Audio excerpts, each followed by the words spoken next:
আচ্ছা, আজ তোমাদের আমি ক্লাস 12-এর জলবায়ু ও স্বাভাবিক উদ্ভিদ এই টপিকটা একটু পড়াবো। আচ্ছা, জলবায়ু ও স্বাভাবিক উদ্ভিদ পড়ানোর আগে তোমাদের আমি বলবো যে স্বাভাবিক উদ্ভিদ কাকে বলে। স্বাভাবিক উদ্ভিদের সংজ্ঞাটা আগে জানতে হবে। দেখো, উষ্ণতা, বৃষ্টিপাত, মৃত্তিকা, ভূমিরূপ, সূর্যালোক প্রভৃতি প্রাকৃতিক উপাদানের প্রত্যক্ষ প্রভাবে প্রকৃতির বুকে যেসব গাছপালা বা উদ্ভিদ জন্মায় তাদের বলে স্বাভাবিক উদ্ভিদ। তাহলে কি হলো? উষ্ণতা, বৃষ্টিপাত এগুলো সব জলবায়ুর উপাদান। উষ্ণতা, বৃষ্টিপাত, মৃত্তিকা, ভূমিরূপ, সূর্যালোক প্রভৃতি প্রাকৃতিক উপাদানের প্রত্যক্ষ প্রভাবে প্রকৃতির বুকে যেসব গাছপালা বা উদ্ভিদ জন্মায় তাদের বলে স্বাভাবিক উদ্ভিদ। মানে এগুলো সৃষ্টির পেছনে মানুষের ভূমিকা থাকে না। হ্যাঁ, মানুষের কার্যাবলী ছাড়াই এগুলো জন্মায় ও বড় হয়। হ্যাঁ, এই বনে জঙ্গলে যেসব উদ্ভিদ নিজেরাই বীজ পড়ছে, অঙ্কুরোদ্গম হচ্ছে, গাছ হচ্ছে, জন্মাচ্ছে, বড় হচ্ছে, ফল দিচ্ছে, আবার মারা যাচ্ছে। হ্যাঁ, যে জলবায়ুতে যে উদ্ভিদ শ্যুট করছে সেখানে ঠিক এইভাবে উদ্ভিদগুলো জন্মায়ও বড় হয়। এগুলোকে স্বাভাবিক উদ্ভিদ বা ন্যাচারাল ভেজিটেশনও বলা হয়। আচ্ছা, এবার তোমাদের যেটা পড়তে হবে সেটা হচ্ছে স্বাভাবিক উদ্ভিদের ওপর জলবায়ুর প্রভাব। আমরা জানি স্বাভাবিক উদ্ভিদ হচ্ছে ন্যাচারালি জন্মায়, স্বাভাবিকভাবে জন্মায়। সুতরাং উদ্ভিদ জন্মাবে কোন জায়গায়? স্বাভাবিকভাবে, যেখানে যে পরিবেশে যে উদ্ভিদটা ঠিক সুইটেবল। সুতরাং তাহলে জলবায়ুর ওপর উদ্ভিদের একটা বিশাল প্রভাব রয়েছে। হ্যাঁ, জলবায়ুর যে উপাদানগুলো, হ্যাঁ, এবার আমরা সেটা নিয়েই একটু আলোচনা করব যে জলবায়ুর উপাদানগুলোর স্বাভাবিক উদ্ভিদের ওপর কিভাবে প্রভাব বিস্তার করে, সেই আলোচনাটা একটু আমরা করব। জলবায়ুর যেসব উপাদান স্বাভাবিক উদ্ভিদের ওপর সর্বাধিক প্রভাব বিস্তার করে সেগুলো হচ্ছে সূর্যালোক, তাপমাত্রা, আর্দ্রতা এবং বায়ু প্রবাহ। তাহলে এই চারটে জলবায়ুর উপাদান যেগুলো খুব বেশি মাত্রায় প্রভাব বিস্তার করছে স্বাভাবিক উদ্ভিদের ওপর। হ্যাঁ, জলবায়ুর আরও উপাদান আছে, কিন্তু প্রধান এই চারটে উপাদান: সূর্যালোক, তাপমাত্রা, আর্দ্রতা এবং বায়ু প্রবাহ। আচ্ছা, সূর্যালোক একে একে আলোচনা করি আমরা। সূর্যালোক কি প্রভাব বিস্তার করে? দেখো, সূর্যালোক ক্লোরোফিল উৎপাদনে সাহায্য করে।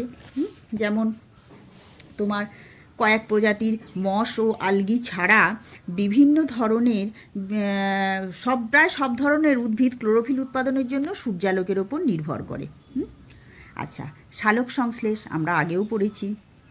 উদ্ভিদের যে খাদ্য তৈরির যে প্রক্রিয়া, সালোক সংশ্লেষ, যেটা পাতার মাধ্যমে হয়, হ্যাঁ, সেটা কিন্তু সূর্যালোকের ওপর পুরোপুরি নির্ভর করে। উদ্ভিদের উন্মুক্ত অংশসমূহ আলোর প্রভাবে উত্তপ্ত ও সক্রিয় হয়।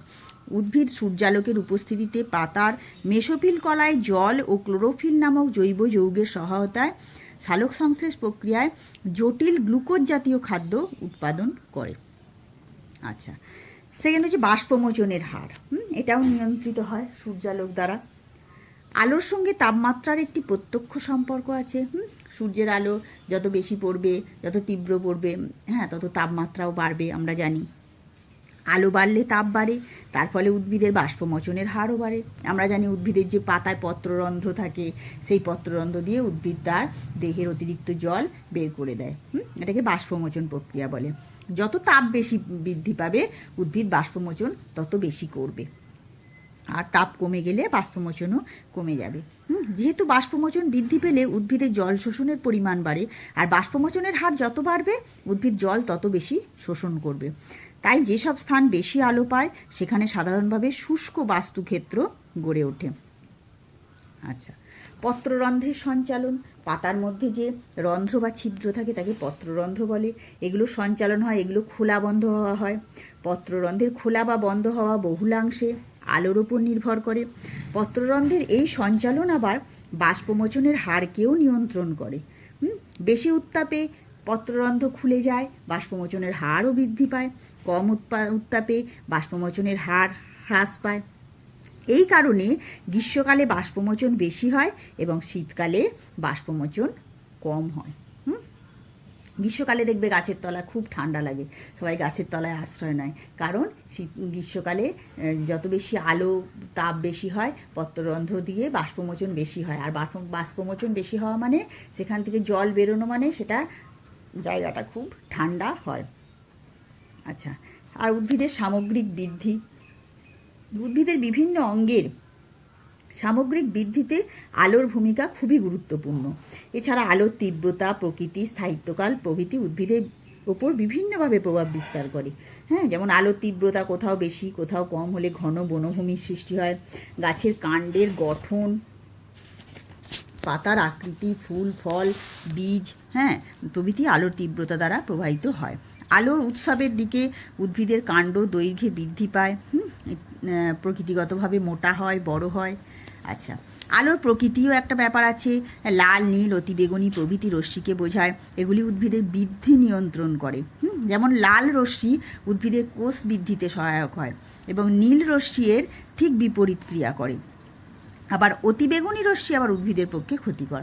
তাহলে দেখো, লাল রশ্মিটা উদ্ভিদের বৃদ্ধিতে সাহায্য করে, বাকি কিন্তু নীল রশ্মি বা অতিবেগুনি রশ্মি এগুলো ভালো নয় উদ্ভিদের পক্ষে। আচ্ছা, এই গেল আলোর প্রয়োজনীয়, তোমার সূর্যালোকের প্রয়োজনীয়তা। আর আলোর চাহিদা অনুসারে আবার উদ্ভিদকে দুটো ভাগে ভাগ করা হয়। এটা শর্ট কোশ্চেনের জন্য একটু করে রাখবে, আলোকপ্রিয় উদ্ভিদ বা হেলিওফাইট। হ্যাঁ, এই শ্রেণীর উদ্ভিদ বেশি সূর্যালোকে সবচেয়ে ভালো থাকে। হেলিওফাইট বা আলোকপ্রিয় উদ্ভিদ 1 নম্বরের জন্য করে রাখবে, যেমন বেল, গন্ধরাজ, নয়নতারা, সূর্যমুখী, হ্যাঁ প্রভৃতি। আচ্ছা, এই উদ্ভিদের পাতাগুলি ছোট আর সেগুলি থেকে সূর্যালোক প্রতিফলিত হতে পারে। আর আছে স্কিওফাইট বা ছায়াপ্রিয় উদ্ভিদ, যেগুলো সূর্যালোক পছন্দ করে না, মানে ছায়া বা মৃদু আলোতে ভালো থাকে, স্কিওফাইট বলে বা ছায়াপ্রিয়। যেমন মানি প্ল্যান্ট, দেখবে বাড়ির ভেতরে থাকে মানি প্ল্যান্ট। হ্যাঁ, পানে দেখবে বরজ করা থাকে, গজপিপুল, অর্কিড, হ্যাঁ এইসব ফার্ন, এইগুলো হচ্ছে ছায়াপ্রিয় বা স্কিওফাইট উদ্ভিদ বলা হয়। এগুলি পাতাগুলি আকারে বেশ বড়, সূর্যালোক প্রতিফলিত করতে পারে না। এদের পাতার ফলক চ্যাপ্টা, মসৃণ এবং পত্ররন্ধ্র পাতার উভয় তলে থাকে। আচ্ছা, এবার হচ্ছে তাপমাত্রা। এর আগেটা গেল সূর্যালোক কীভাবে উদ্ভিদের ওপর প্রভাব বিস্তার করে, এটা হচ্ছে তাপমাত্রা। তাপমাত্রা তোমাদের এখানে দেখো, আমি পিডিএফ খাতায় কিছু নোট দিয়েছি যেটা পাঠাবো পরে। তো এখানে শুধু আমি পয়েন্টগুলো জাস্ট বলেছি, যেমন সূর্যালোকে ক্লোরোফিল উৎপাদনে সাহায্য করে, সালোক সংশ্লেষে সাহায্য করে, বাষ্পমোচনের হার নিয়ন্ত্রণে সাহায্য করে, পত্ররন্ধ্রের সঞ্চালন, উদ্ভিদের সামগ্রিক বৃদ্ধিতে। আমি জাস্ট একটা পয়েন্ট আকারে দিয়েছি। হ্যাঁ, এটা কিন্তু তোর কমপ্লিট হলো না, এটা একটু পয়েন্ট আকারে আমি একটা দিয়েছি যাতে তোমাদের পড়তে সুবিধা হয়। এইটার সঙ্গে তোমরা বইটা পড়বে, এটা জাস্ট দেখবে তোমার একটা জেনারেল কনসেপ্ট হবে এই নোটটা থেকে। তারপর তোমরা বইটা অবশ্যই পড়বে, ভিডিও আগে শুনবে, তারপর বই পড়বে, নোট দেখবে, তাহলে কমপ্লিট তোমার পড়া হয়ে যাবে। আচ্ছা, নেক্সট যেটা হচ্ছে তাপমাত্রা। তাপমাত্রা কিভাবে প্রভাব বিস্তার করে? তাপমাত্রা দেখো খুবই গুরুত্বপূর্ণ ভূমিকা পালন করে, যেমন শারীরবৃত্তীয় কাজকর্ম নিয়ন্ত্রণ। কি বাষ্পমোচনের হার, শ্বসনের হার, বীজের অঙ্কুরোদ্গম, সালোক সংশ্লেষ প্রভৃতি শারীরবৃত্তীয় কার্যাবলী তাপমাত্রা দ্বারা নিয়ন্ত্রিত হয়। আচ্ছা, দেহকোষ গঠন। উদ্ভিদের দেহকোষ গঠনকারী মূল উপাদান হচ্ছে প্রোটোপ্লাজম, যা খুব বেশি বা কম তাপমাত্রায় ক্ষতিগ্রস্ত হয়। প্রোটোপ্লাজম গঠন হওয়ার জন্য একটা নির্দিষ্ট তাপমাত্রা দরকার, খুব বেশিও না খুব কমও নয়, মিডিয়াম। আচ্ছা, রোগ নিয়ন্ত্রণ। আর্দ্র আবহাওয়ায় তাপমাত্রা বেশি কমে গেলে উদ্ভিদে নানা ধরনের রোগের সংক্রমণ হয়। পেঁপে, পেঁয়াজ প্রভৃতি উদ্ভিদের কাণ্ড, মূল ইত্যাদিতে পচন ধরে। প্রজাতি নিয়ন্ত্রণ। কোনো অঞ্চলে কোনো প্রজাতির উদ্ভিদের জন্ম, বৃদ্ধি ও বিকাশ ঘটবে, তা বহুলাংশে তাপমাত্রা দ্বারা নিয়ন্ত্রিত হয়। হ্যাঁ, বেশি তাপমাত্রায় ক্রান্তীয় চিরসবুজ ও পাতাঝরা গাছের বনভূমি দেখা যায়। মাঝারি তাপমাত্রায় সরলবর্গীয় বনভূমি গড়ে ওঠে। আবার খুব অল্প তাপমাত্রায় আলপীয় উদ্ভিদ এবং খুব বেশি তাপমাত্রায় মরু উদ্ভিদ জন্মায়। আচ্ছা, এবার দেখো কিছু শ্রেণীবিভাগ আমি দেখাচ্ছি, যেমন তাপমাত্রার প্রয়োজনীয়তার বেসিসে কিছু শ্রেণীবিভাগ করা হয় উদ্ভিদের। হ্যাঁ, এখানে তোমাদের আমি ভালো করে এখানেও নোট দিয়ে দিচ্ছি, বইয়েও আছে। দেখো, তাপমাত্রা আর চাহিদার ভিত্তিতে উদ্ভিদের শ্রেণীবিভাগ। এক হচ্ছে মেগাথার্মস। হ্যাঁ, মেগাথার্মস হচ্ছে নিরক্ষীয় অঞ্চলে চিরসবুজ উদ্ভিদ, হ্যাঁ যেগুলো মেহগনি, আবলুস প্রভৃতি, মেগাথার্মস। দ্বিতীয় হচ্ছে মেসোথার্মস। হ্যাঁ, মেসো মানে বুঝতে পারছো মাঝারিকে বলা হয় মেসোথার্মস। হ্যাঁ, ক্রান্তীয় উপক্রান্তীয় অঞ্চলের পাতাঝরা উদ্ভিদ, শাল, পলাশ, মৌহা। তারপর হচ্ছে মাইক্রোথার্মস। হ্যাঁ, নাতিশীতোষ্ণ অঞ্চলের একটু কম। মেগাথার্ম মানে বেশি উত্তাপেও ভালো হয়, মেসো মানে মাঝারি উত্তাপ, মাইক্রো মানে কম উত্তাপ, যেমন নাতিশীতোষ্ণ অঞ্চলের সরলবর্গীয় উদ্ভিদ, পাইন, ফার, বার্চ প্রভৃতি। আর হচ্ছে হেকিস্টোথার্মস। হ্যাঁ, যেটা খুব কম তাপমাত্রা, তুন্দ্রা মেরু অঞ্চলের আলপীয় উদ্ভিদ। তোমাদের এখানেও একটা শ্রেণীবিভাগ বইয়ে দেয়া আছে। হ্যাঁ, বইগুলো ফলো করলে তোমরা দেখতে পাবে, সব বইয়েই পাবে। হ্যাঁ, মেগাথার্ম, মেসোথার্ম, মাইক্রোথার্মস, হেকিস্টোথার্মস। এটা হচ্ছে তাপমাত্রার ভিত্তিতে উদ্ভিদের শ্রেণীবিভাগ। আচ্ছা, এবার হচ্ছে অদক্ষেপণ বা আর্দ্রতা। আর্দ্রতা কিভাবে সাহায্য করে কোনো অঞ্চলের স্বাভাবিক উদ্ভিদকে? দেখো, শারীরবৃত্তীয় প্রয়োজন। উদ্ভিদের শারীরবৃত্তীয় অন্যান্য কাজে জল অপরিহার্য। গাছ ওই জল প্রধানত মৃত্তিকা থেকে সংগ্রহ করে। হ্যাঁ, জল ছাড়া জানো যে গাছও বাঁচবে না। গাছের যে সমস্ত পুষ্টিমৌল সেগুলো সব এই মূলের মাধ্যমে, জলের মাধ্যমে গাছ সংগ্রহ করে। সালোক সংশ্লেষের জন্য জল দরকার, সবেতেই জল দরকার। আচ্ছা, পুষ্টি। মৃত্তিকা জলে যেসব পদার্থ দ্রবীভূত থাকে উদ্ভিদ তা থেকে প্রয়োজন মতো পুষ্টি গ্রহণ করে। তাহলে মৃত্তিকা জল থেকেই উদ্ভিদ পুষ্টি গ্রহণ করে। সালোক সংশ্লেষের জন্য জলের প্রয়োজন। রস সৃষ্টি, উদ্ভিদের রস সৃষ্টি ও সংরক্ষিত হওয়ার জন্যও জলের প্রয়োজন। প্রোটোপ্লাজম তৈরি, উদ্ভিদের দেহকোষের মূল উপাদান। প্রোটোপ্লাজম তৈরির জন্য জলের প্রয়োজন। প্রজাতি নির্ধারণ হয়। সারা বছর বেশি বৃষ্টি হলে গাছের পাতা সবুজ, চিরসবুজ উদ্ভিদ জন্মায়। আবার একটি নির্দিষ্ট সময় বেশি বৃষ্টি হলে পাতাঝরা উদ্ভিদ জন্মায়। কম বৃষ্টি হলে মরুভূমি বা তৃণজাতীয়, আর তুষারপাত হলে সেখানে সরলবর্গীয় বনভূমি জন্মায়। আচ্ছা, উদ্ভিদের গঠন ও আকৃতি। উদ্ভিদের গঠন ও আকৃতি নির্ধারণে বায়ুর আর্দ্রতার ভূমিকা আছে। যেমন মরু অঞ্চলে বায়ুর আর্দ্রতা খুব কম বলে পাতা থাকে না। হ্যাঁ, ক্যাকটাস, ফণিমনসা মানে বাষ্পমোচনটা রোধ করার জন্য, যাতে জলটা বেশি না বেরিয়ে যায়, ওই জন্য ক্যাকটাস জাতীয় উদ্ভিদ জন্মায়। অথবা খড়বাকৃতি মানে ছোট আকৃতি বাবলা জাতীয় গাছ জন্মায়। আচ্ছা, এবার জলের প্রয়োজনীয়তা অনুসারে কিছু বিজ্ঞানী যেমন গ্যাবনার, স্কিম্পার, ওয়ার্মিং, হ্যাঁ, হ্যানসন ও চার্চিল, এরা উদ্ভিদ বিজ্ঞানী, এরা উদ্ভিদকে কয়েকটি ভাগে ভাগ করেছে। হ্যাঁ, যে 4টি ভাগে ভাগ করেছে। কি কি? দেখো, জলের প্রয়োজনীয়তা অনুসারে। আগেরটা ছিল তাপমাত্রার প্রয়োজনীয়তা অনুসারে, মেগাথার্ম, মেসোথার্ম, মাইক্রোথার্মস আর হেক্টিটোথার্মস। হ্যাঁ, এই 4টি ছিল। আর এটা হচ্ছে জলের প্রয়োজনীয়তা অনুসারে। দেখো, জলজ উদ্ভিদ, হাইড্রোফাইটস। এটা কোথায়? প্রধানত জলে বা জলময় পরিবেশে জন্মায়, যেমন পদ্ম, শালুক ইত্যাদি। তোমাদের নোটে খুব সুন্দর লেখা আছে। আচ্ছা, এটা হচ্ছে হাইড্রোফাইটস, জলেই জন্মায়। আচ্ছা, মধ্যবর্তী বা সাধারণ মেসোফাইটস, এমন কোনো পরিবেশ যেখানে মৃত্তিকায় জলের পরিমাণ খুব বেশি নয় আবার কমও নয়। এটা মধ্যবর্তী, সেই স্থানে জন্মায়। হ্যাঁ, এটা হচ্ছে মেসোফাইটস বা মধ্যবর্তী বা সাধারণ উদ্ভিদ, আম, কাঁঠাল ইত্যাদি। মরু উদ্ভিদ বা জাঙ্গল উদ্ভিদ, যেটাকে জেরোফাইটস বলা হয়, যেখানে জলের উপস্থিতি প্রয়োজনের তুলনায় কম, অর্থাৎ শুষ্ক বা প্রায় শুষ্ক সেই পরিবেশে, যেমন বাবলা, ফণিমনসা ইত্যাদি। আর এটা হচ্ছে লবণাম্ব, হ্যালোফাইটস, লবণাক্ত মৃত্তিকায় জন্মায়। সুন্দরী, গরান, গেওয়া, জানো আমাদের সুন্দরবন আছে, হ্যাঁ, ওয়েস্ট বেঙ্গলে, সেই সুন্দর বনে জন্মায় লবণাম্ব উদ্ভিদ। তাহলে জলের জন্য এইগুলো ভাগ করা হয়েছে। এবার হচ্ছে বায়ু প্রবাহের কী প্রভাব। বায়ু প্রবাহ বিশেষ কিছু কাজকর্মকে প্রভাবিত করে। হ্যাঁ, যেমন তোমার বায়ু প্রবাহের জন্য প্রবল বায়ু প্রবাহ হলে উদ্ভিদের শাখা পোশাখা ভেঙে যায়, সমূলে উৎপাটিত হয়। তারপরে তোমার বায়ু প্রবাহের সাথে বালিকণা, বরফকণা পরিবাহিত হলে সেগুলো উদ্ভিদের গঠনে বিকৃতি ঘটায়, স্বাভাবিক বৃদ্ধি বাধাপ্রাপ্ত হয়। মুকুল, পাতা, ফুল ইত্যাদি ঝড়ে ক্ষতি সাধন করে। হ্যাঁ, তারপরে প্রবল ঝড়ে দুর্বল কাণ্ডযুক্ত উদ্ভিদ নুয়ে পড়ে। বায়ু প্রবাহের বেগে প্রবাহিত হলে উদ্ভিদের বাষ্পমোচনের হারও বেড়ে যায়। প্রবল বায়ু প্রবাহিত হলে বাষ্পমোচন বেড়ে যায়।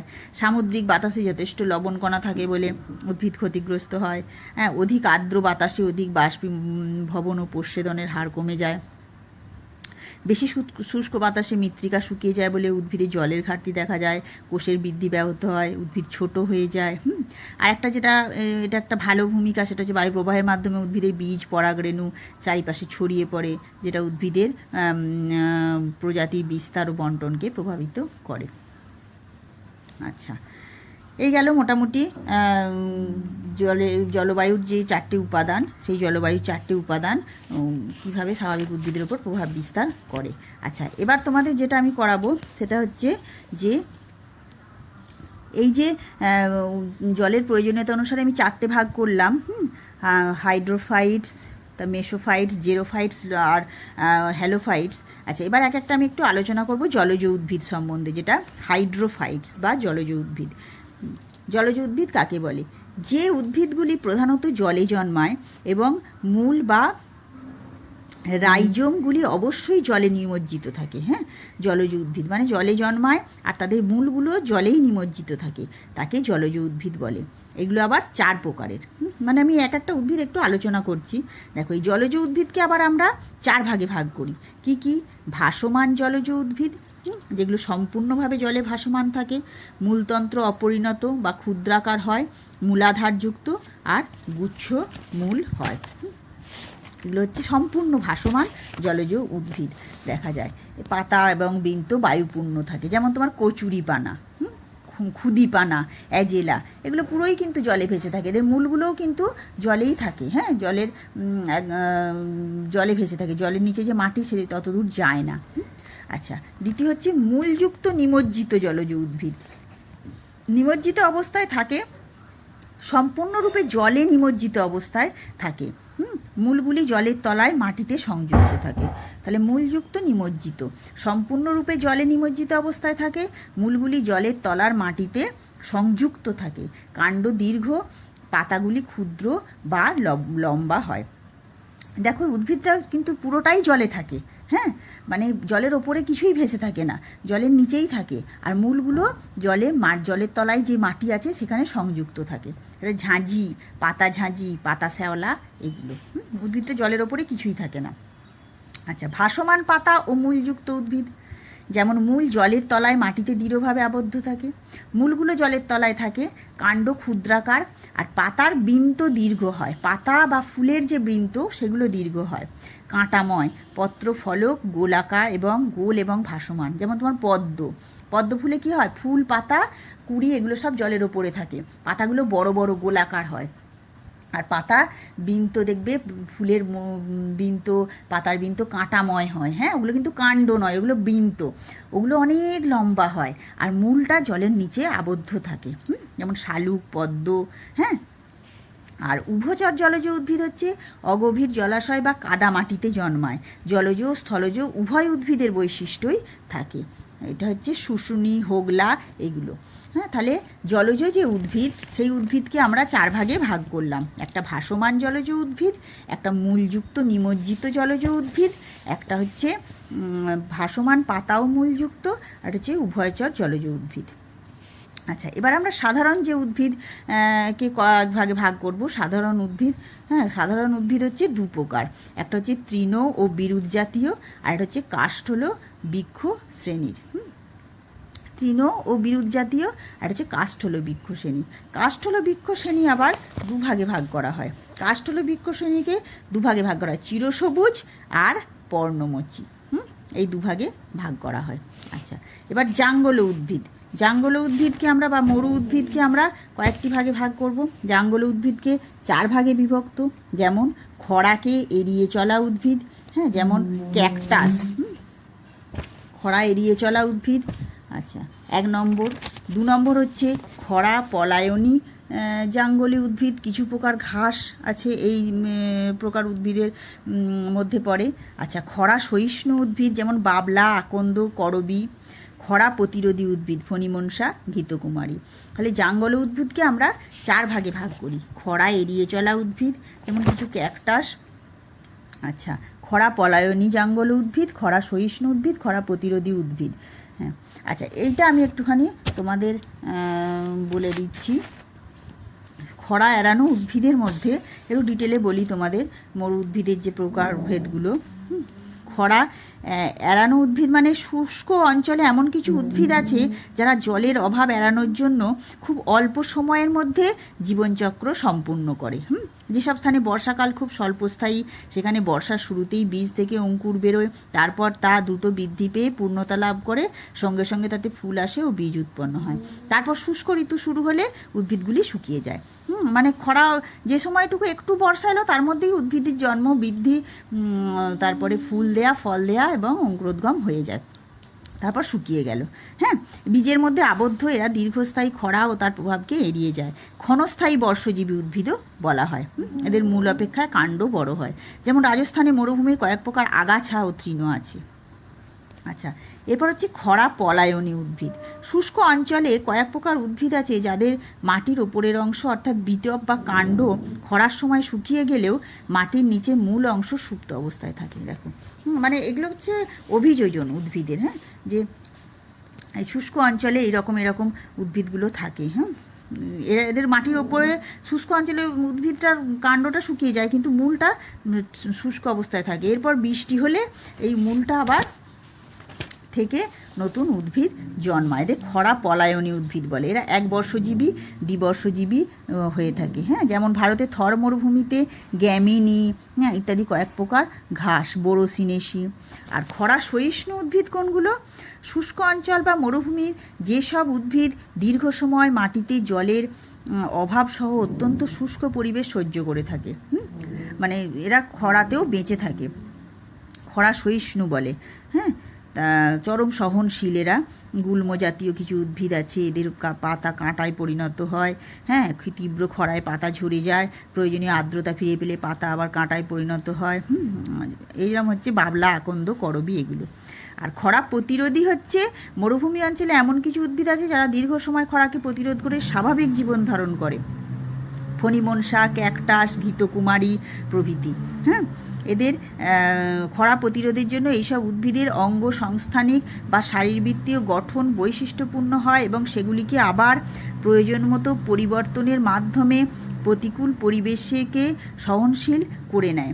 রসালো পর্ণকাণ্ড, পাতা কাঁটায় পরিণত হয়, মূল সুদীর্ঘ হয় এবং তা মৃত্তিকার অনেক গভীরে চলে যায়। দেহের সবুজ অংশ মোমের মতো আবরণে ঢাকা থাকে বলে বাষ্পমোচন কম হয়।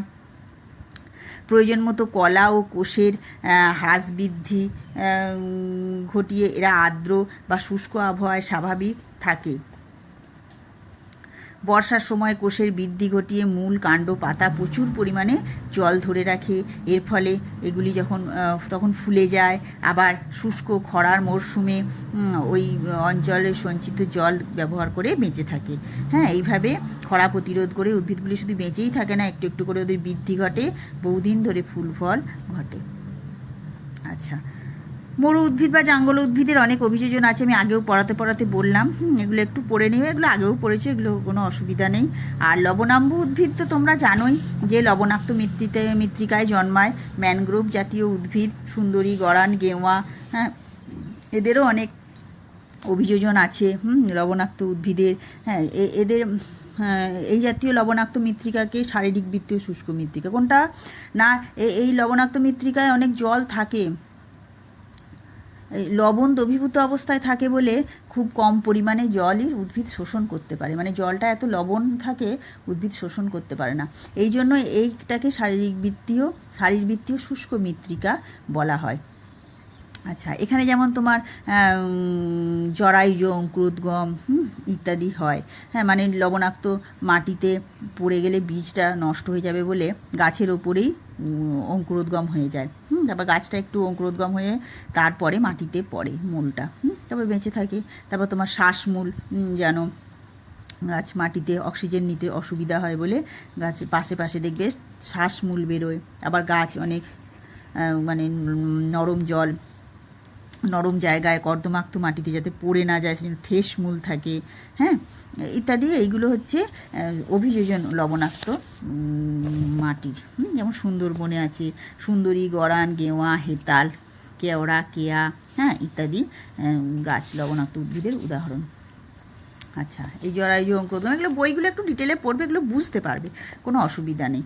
আর ভারতের উদ্ভিদ গোষ্ঠীর শ্রেণীবিভাগ দেখো, ভারতের উদ্ভিদ গোষ্ঠীকে আবার 4টি ভাগে ভাগ করা হয়: সাধারণ উদ্ভিদ, জাঙ্গল উদ্ভিদ, জলজ উদ্ভিদ, লবণাম্বু উদ্ভিদ। হ্যাঁ, 4টি ভাগে ভাগ করা হয়। আর এই 4টি ভাগকে আবার সাধারণ উদ্ভিদকে আবার কতগুলি ভাগে ভাগ করা যায়, যেমন তোমার ক্রান্তীয় চিরসবুজ অরণ্য, ক্রান্তীয় আর্দ্র পাতাঝরা অরণ্য, শুষ্ক পাতাঝরা অরণ্য, হিমালয় পার্বত্য অঞ্চলের অরণ্য। এই সাধারণ উদ্ভিদটাকে আবার 4 ভাগে ভাগ করা হয়। এগুলো সব বৈশিষ্ট্য আছে। ক্রান্তীয় চিরসবুজ অরণ্য হচ্ছে হিমালয়ের পাদদেশে থাকে, মানে সারা বছরই সবুজ থাকে, যেখানে প্রচুর বৃষ্টিপাত হয়, পশ্চিমঘাট পর্বতের পশ্চিম ঢালে থাকে। আর্দ্র পাতাঝরা থাকে ছোটনাগপুর মালভূমি, ওড়িশা, পশ্চিমবঙ্গ, উত্তর পূর্ব ভারতের বিস্তীর্ণ অঞ্চলে। শুষ্ক পাতাঝরা ভারতের অধিকাংশ রাজ্যেই শুষ্ক পাতাঝরা উদ্ভিদ থাকে। আর হিমালয় যেন হিমালয় পার্বত্য অঞ্চলে হিমালয় পার্বত্য উদ্ভিদ দেখা যায়। আর ভারতের জাঙ্গল উদ্ভিদ হচ্ছে যেসব অঞ্চলে বার্ষিক বৃষ্টিপাতের পরিমাণ 75 সেন্টিমিটারের কম, গড় বার্ষিক তাপমাত্রা হচ্ছে 30 সেন্টিগ্রেড, সেইখানে তোমার এই জাঙ্গল উদ্ভিদ দেখা যায়। মরু প্রকৃতি, রাজস্থান, পশ্চিম গুজরাট, দক্ষিণ পশ্চিম পাঞ্জাব, এতে কাঁটা জাতীয় ঝোপ জাতীয় বৃক্ষ। জলজ উদ্ভিদ ভারতে অসংখ্য হ্রদ, নদ নদী, খাল বিল, পুকুরে, জলাশয় প্রভৃতি প্রজাতি জলজ উদ্ভিদ জন্মায়। আর লবণাম্বু তো ভারতে পূর্ব উপকূলের নদী, মোহনা, খাঁড়ি অঞ্চলে লবণাক্ত জলময় ভূমিভাগে ম্যানগ্রোভ বা লবণাম্বু উদ্ভিদ দেখা যায়। হ্যাঁ, সুন্দরী, গরান, গেওয়া ইত্যাদি। আচ্ছা, আমি নোটটা পাঠিয়ে দেবো, এখন ভিডিওটা শুনবে, বইটা অবশ্যই ফলো করবে, কারণ এত কিছু ডিটেলের নোটে লেখা সম্ভব নয়। নোটটা জাস্ট তোমাদেরকে গাইড করবে, আর তোমরা একটু পড়বে। হ্যাঁ, খুব ইন্টারেস্টিং এটা, বুঝলে? ঠিক আছে।